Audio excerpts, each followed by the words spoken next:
Hey, what's up YouTube? This is the Alchemic coming at you today with our Paladin, Priest, and what class? Last class. I don't know. Rogue, that's it. I can't forget. Anyway, let's just jump right into it. Anyway, we got Grimsdale Chum, 1 mana, 2/1 Murloc. A battle card given one random Murloc in your hand, +1/+1. I don't think this is good enough to see play in Murloc decks because anything Paladin is just better, honestly. I don't think Murlocs really have the synergy with the, this has 1 health, sure, but that's kind of cute. I don't think they need really more cards than this to make Murloc, aggro Murloc Paladin good. But anyway, otherwise, I mean, I think it kind of has potential, but I like the art for sure. Gangster Murlocs are pretty cool. I think that's how they said they came up with the idea for Gadgetzan being like a gangster town. But yeah, so that's that. I think this is really like a 4 out of 10. It's cool, but it's not good enough, honestly. 1 drop is cool anyway. Then we got Smuggler's Run, which will basically a competitive spirit, but for your hand. I think this is pretty cool as well. I don't know though, because this is basically just a better competitive spirit / Sword of Justice. Sword of Justice is just really bad, actually. And I think Competitive Spirit was really good because Secret Paladin pulled him out. The thing is, you have to commit 1 mana to this, and it's worth a card in your deck. If you draw this, then if you top deck this, then you're pretty dead. But I'm sure if you're in top deck mode playing a deck like this, you're pretty dead already. Divine Favor is one of the key cards in an aggro Paladin deck, and I'm not sure if this will help you activate it. We don't know if a card like this can be activated even if you don't have a minion that can be buffed. So if I have a hand of spells, I don't know if I can play this. Even if this card is able to be played, I'm not sure it will be that good. So yeah, I'm going to give this a 3 out of 10, actually. So this is not that great. But it is a cool idea. Another Grime Street Outfitter. This is basically slap a 1/1, basically a 1 mana 1/1, and does the same thing. I think it's the same idea. But this it is a minion. It does slap a body onto it. But the thing is, Novice Engineer doesn't see play in regular decks, so I don't think this will see play in those decks, unless you can really just get the dream of like landing one of these. Smuggler's Run on turn 1 and get Grime Street Outfitter and then play Double Argent Squire, so 1 mana 3/3 with Divine Shield. That's pretty crazy. But that's a little too ideal. Too dream. Yeah, it's a cool idea, but not really going to work. Getaway Kodo, 1 mana secret. When a friendly minion dies, return it to your hand. I'm not sure if this is good either. I mean, I like the really cheap idea of Paladin actually playing like low-cost cards to combat like aggro decks, but I don't know if this is going to do well. The thing is, like, a duplicate for Paladin isn't that great. There's no card that Paladin wants to play more than once, other than like in control decks, because you want to play maybe like Aldor Peacekeeper more than once. This card and Murlocs might be really cool. The Murloc Paladins, because you get to duplicate like your Bluegill Warrior. But we don't know if this works with anything, the interaction. So I would have to know that before I can judge it. Otherwise, I don't think it's that good. And like honestly, if you're playing this in a control deck, your control decks want to play value cards anyway, and this is not really a value card. It's the same idea with Barnes, but the thing is, Barnes is just better. Just gives you a 4/5 basically. Here we have Grime Street Enforcer. I would give, by the way, I would give that card a 2 out of 10. It's a cool idea, but not really going to work. Grime Street Enforcer is like an Emperor Thaurissan type of thing. So 5 mana 4/4, at the end of the turn, buff all guys in your hand by 1. And I like this idea. I think Paladin being like, having a ton of 1 health minions, and then just being buffed up, basically. But it's just not good enough to see play because Totem Golem exists, basically, and Lightning Storm, basically. And because it's just too weak to have 1 health minions. You literally need to actually, like, it's just better to play, like, Competitive Spirit, and the Steward of Darkshire on turn 4, and then on turn 5 play Stand Against Darkness, and then just hope that you land the board of Shielded Minibots, basically. But that's about it. This card's not that good. The hand mechanic is, like, Paladin doesn't have a reason to buff in the hand. They don't have an incentive the same way that Hunter does. and they kind of need that in order to work. Paladin is now really the control class go-to, other than Warrior, I guess. But Paladin actually, a lot of builds of Paladin can actually beat Warrior, and that's why I consider Paladin the better control class. But Paladin just dies to everything else. Paladin dies to Rogue, Shaman, you know.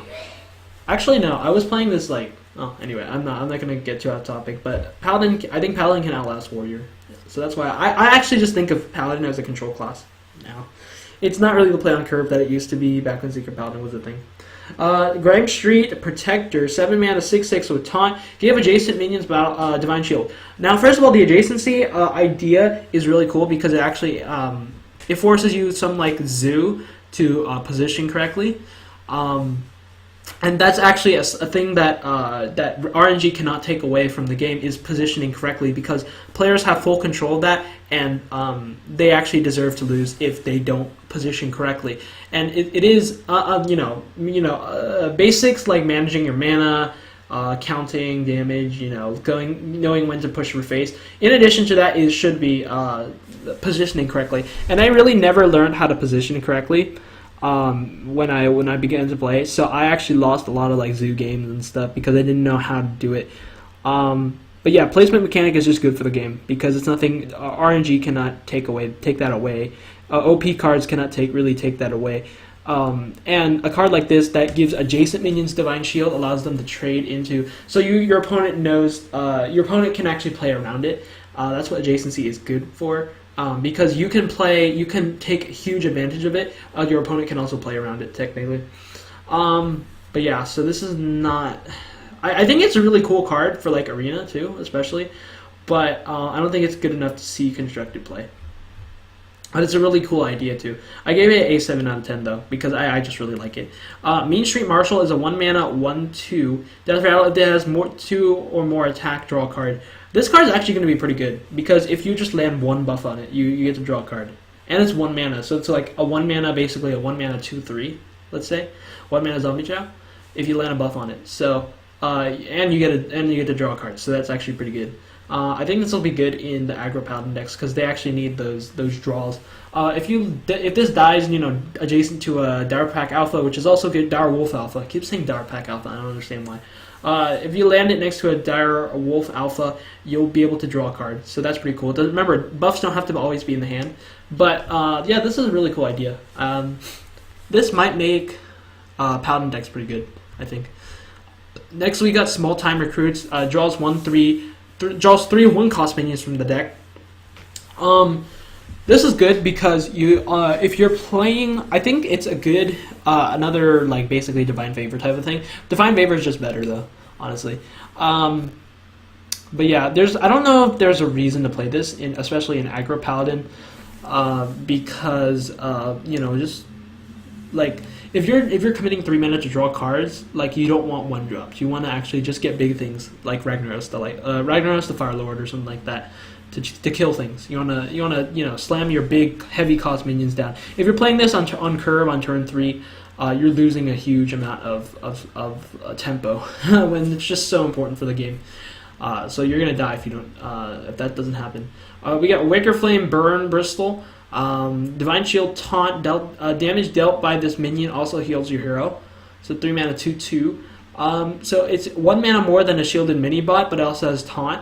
And then basically heals you for maybe, let's say, about 2 to 4, I guess.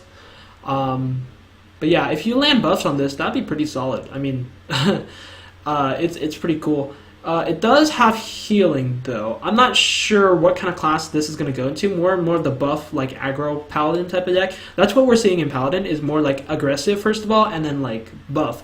But the thing is, I don't think this is good enough. Cards like this is good enough to play on curve. So... yeah, I don't know. Next, we got the Priest cards, which I'm really excited for. Potion of Madness is a 1 mana, gain control of an enemy minion with 2 or less attack into the end of the turn. This card's pretty insane. But like I said, it actually depends on whether or not 2 or less attack minions are played a lot. Like, this will help you in the matchup against Zoo. It is a really good card, but the thing is, it really depends on the meta, honestly. I would give this card let's see, I would say maybe 8 out of 10. I think it will be played, but it really depends on the meta, honestly. We got Cabal Talon Priest, which is a 3 mana 3/4. It gives a friendly minion +3 health with a battle cry. So if you land a 2-drop, you're basically going to win the game. I think that's what this is really saying.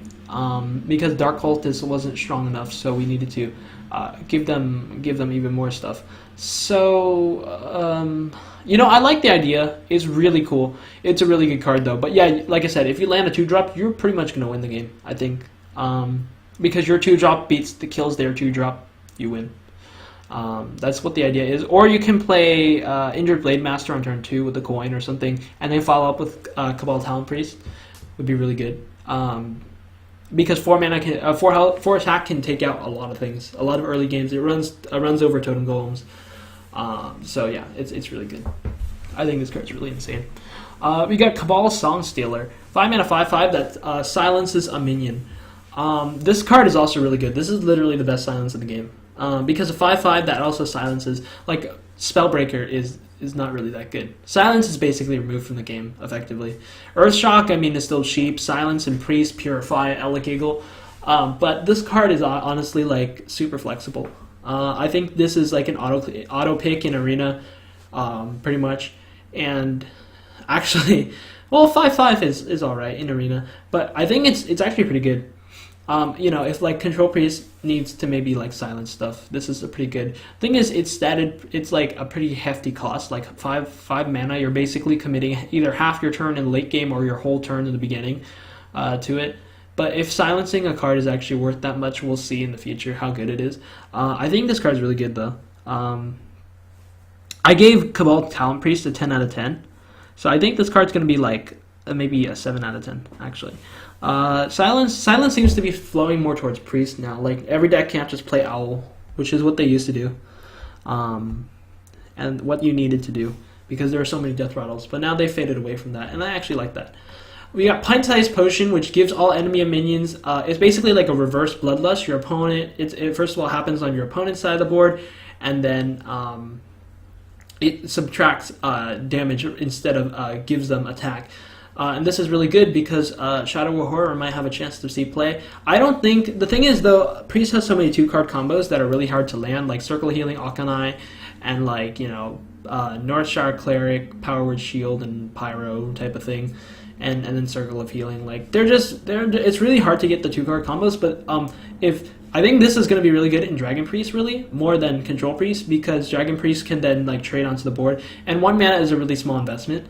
So, you're just playing, let's say like on turn 5, you play a 4-drop, and then you play this, and then you trade into their board. You basically have to kill their dudes for free. How good this card is depends on your board state, really. And then I guess you can play maybe 1 Shadow Ward Horror to just kill your opponent, all their dudes, basically. So it's alright. I would give this card a maybe... I would say like a 9 out of 10, actually. I think it's really cool. We got Greater Healing Potion, which will restore 12 health to a friendly character. This is not good in Priest, but the thing is, they just need to include it because Cabal. They just want to give it to Cabal.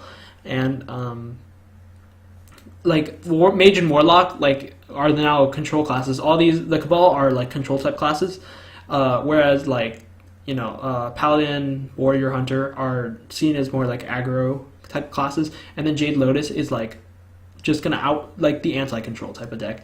And this if Cabal gets this and Mage, Mage or Warlock gets this, they actually need the healing because Reno Jackson is sometimes is really not enough actually. Unless you can Shadow Step Reno. But the thing is, Reno Rogue is not part of the Cabal, so sadly. This actually exists literally for Mage and Warlock. Priest is never going to use this, actually. Now, if it didn't say friendly character, if it could say you could restore 12 to anything, Akanai plus this is 8 mana, deal 12 damage, so that's almost an unnerved Fireball. We got Draconid Operative, which is a 5 mana 5/6 Battlecry. If you're holding a dragon, discover a card in your opponent's deck. So it's a 5 mana 5/6 that basically draws a card. People think this is insane, and I do too. It's a 10 out of 10 actually. It's just solid.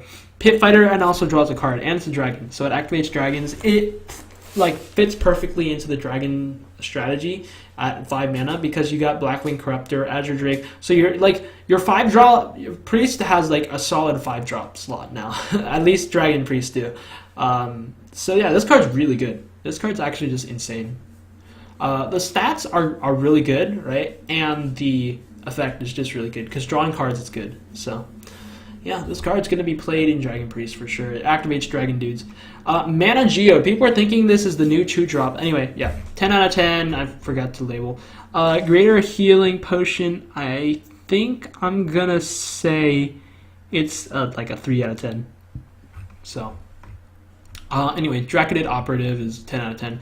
Mana Geode. Here's a heavily debated card. So a lot of pro players think it's bad. A lot of the community thinks it's good. I don't think it's that great because it's a 2-mana 2/3, right? And it has this really cool effect, but it does have, it does have a cool effect, but it needs a 2-drop with stats, and that's kind of the role that Wormrest Agent fulfilled, because it's a 2-drop that can kill 2 things basically, or more depending on how much you heal it. But the thing is, you don't want to be rewarded for healing things. You just want to fight on the board on turn 2. You don't want to be like. Your incentives want to come towards the end of the game. That's why, like Izira, your incentive for playing dragon decks that have the possibility of inconsistency have the incentive of having high tempo plays if you do have dragons in your hand, which are not hard to do. But this card just has an incentive, a very weak incentive in the beginning of the game when incentives are not the key thing to be noted, basically. Because the point of it is to get incentives towards the end of the game. So, but this is really cool. This is a cool idea. I like the kind of experiment idea, but it's just not. I don't think it's good. But it does have potential, kind of. I will give it like a 6 out of 10, honestly. Good design, though. I like the idea. Dragonfire Potion. Light Bomb's back, boys. 6 mana, deal 5 damage to all minions except dragons. They're really pushing the Dragon Priest archetype. This is really only going to be relevant for like at least like really insane the way it is right now for the first 4 months before all the dragons rotate out with Blackrock Mountain, unless they release some new insane dragons in the next set. Otherwise, this is actually really good in Control Priest because control decks a lot of times don't play a bunch of huge minions, and so you just run this out on turn 6 and just blow up the horde. Very simple, but it's cool. This is really cool. I think Priest is going to, Priest getting this is actually very strong. So that's great. And then the Priest Legendary is Raza the Chain, 5 mana 5/5. Battlecry, if your deck has no duplicates, your hero power cost 0 this game. And yes, we have confirmation that this happens to everything. Every time your hero power changes, Sir Finley, Justicar, Major Domo, Lord Jiraxis, if you even get that. But yeah, this card's really cool. Because 5 mana 5/5 is actually better. It's just better than 4 mana 4/4 and 6 mana 6/6. It's actually like the top. This is the best it's gonna get. Where cards that have attack and health at the same as their mana cost. 5 mana 5/5 is just solid. And then making your hero power cost 0 for the game is actually really good because it lets you. It's like Warrior gets to tank up every turn, except now Priest gets to do that too. Except remember, Priest can also target minions, so that's why Priest is kind of more relevant. But yeah, this is really cool. It rewards you for playing Reno. I really don't know whether this card's gonna be good, but I like it a lot. Just personally, it's 10 out of 10 actually, or I don't know. Well, it's a 9 out of 10, but it does have potential. It's very strong, but we'll still need to see how good an Innervate basically every turn is, as well as like the overall strength of it, because Priest is actually not the only card to get a card like Dragonfire Potion, and we'll see that in the next video. Anyway, we're moving on to Rogue. We got Jade Shuriken, which is also Rogue is also a part of the Jade Lotus, and it deals 2 mana, deal 2 damage, and summons a Jade Golem. Now, first of all, I don't think this card's very good, because the thing is the Jade Golems, like, okay, well, the point is you're playing this card for damage, right? Because the point is to get damage, and if that's why you play Eviscerate. 2 mana, deal 4. It doesn't need any other effect, right? 2 mana to deal 4 is good enough. It's super flexible. It's really good. The thing is, if you're only dealing 2 damage, it's like a 2 mana it's like a 2-mana 1/1 that deals 2 damage, right? And we already saw and you have to combo it though. So you're not playing this on turn 1, right? Because you're not coining Jade Shuriken because like you're what are you gonna do? Deal 2 damage to the face? It's like a 2-mana 1/1, right? That deals 2 damage. And the point is to like kind of remove minions. Rogue already has a really good removal in the beginning of the game, right? Backstab is just really good. The thing is, this can't combo. It needs to have to. The only way this card will see play is if it summons Jade Golem. It doesn't need the combo part, because if it takes out the combo part and just summons a Jade Golem, this card is actually going to be really good. But because it's not, it's actually not very good. So I would give this card like, I don't even know. This card's so much weaker than it could have been, and like. Rogue is now the new like meme class, and you'll see that in a moment. But anyway, yeah, I would give this card like 3 out of 10. I think I don't think it's gonna be good, but I think Jade decks are gonna be really good. Just this is not the card to make Jade decks good, and I think Druid is the key class to do that in. Anyway, we got Jade Swarmer, which is the only other Rogue card. It has a 2-mana 1/1 with Stealth, Death Rattle, summon a Jade Golem. This is not good enough to be played because Totem Golem exists in the game, and Totem Golem is my like worst enemy because I hate Totem Golem so much. Basically, yeah, Totem Golem exists in the game. A 2-mana, basically think of it as like a 2-mana 1/1 and a 1/1, right? It's like a 2-mana Living Roots, basically, almost like. Kindly Grandmother is really good because you're going to get a 3/2, but the thing is, on turn 2, you're not going to be getting something bigger than a 2/2. So 1/1 and a 2/2 like is not good, and we already know that because like Bilefin Tidehunter is a card and Murloc Tidehunter is a card, and they're not seen play. So why would this see play? I don't think Rogue can snowball enough Jade Golems. First of all, Rogue is not a minion class, so I don't see this seeing play. Anyway, I would give this a 3 out of 10. It's just way too slow. If it was a Battlecry instead of a Death Rattle, it would be alright. But Stealth is something they're trying to shove more towards Rogue, and I can see that. Here's the new meme card, Shadow Rager for Rogue only. Yeah, not much to say about it. 0 out of 10. Never gonna see play ever. Because Maelstrom and Portal and AoE, there's too much AoE. There's a ton of AoE in the game, and Shadow Strike is just 10 times faster. So. Counterfeit Coin, this is the card that will make Miracle Rogue the only playable Rogue because it's like a half Innervate, and this card's crazy. This is like a 10 out of 10 because Miracle Rogue really needs this, and it does enable a bunch of combos and stuff, so Rogue will Rogue always wants to win the coin toss, and well, now they can because they can play this card. But yeah, 10 out of 10 for sure. There's no way you're playing this in like almost any Rogue deck really, because you're playing SI7 Agent, at least you can cheat out your dude on turn what dude the Undercity Huckster on turn 1, right? And you have another coin in your deck. It's like, why is Druid so good with it? Because Innervate exists. But the thing is, they can't give Rogue Innervate because they already have preparation. So like. Gadgetzan Auctioneer is already just really good, so they needed the buff. This card is gonna. I think this is a card that's gonna either make or break Miracle Rogue. This is gonna be crazy with Miracle Rogue. But anyway, Gadgetzan Ferryman, the new meme card as well. 2-mana worse Youthful Brewmaster, 0 out of 10. Never gonna see play. Moving on. We got Shadow Sensei, 4-mana 4/4. Give a stealthed minion +2/+2. Like I said, Rogue is not a minion class. They're trying to push it towards a minion class, but it's not gonna work. This does have an interaction with Conceal, can buff concealed minions, but I don't see that being very good. So yeah, moving on. That card I rated as I gave it a 2 out of 10. Yeah, that card's not very good. Lotus Assassin, it's a 5-mana 5/5, so with stealth, so it's almost like a Stranglethorn Tiger. And whenever it attacks and kills a minion, it gains stealth. So like you attack something and then you come back in stealth, and you attack something and come back in stealth, and hopefully you're still alive by then, so you attack face and guarantee the damage.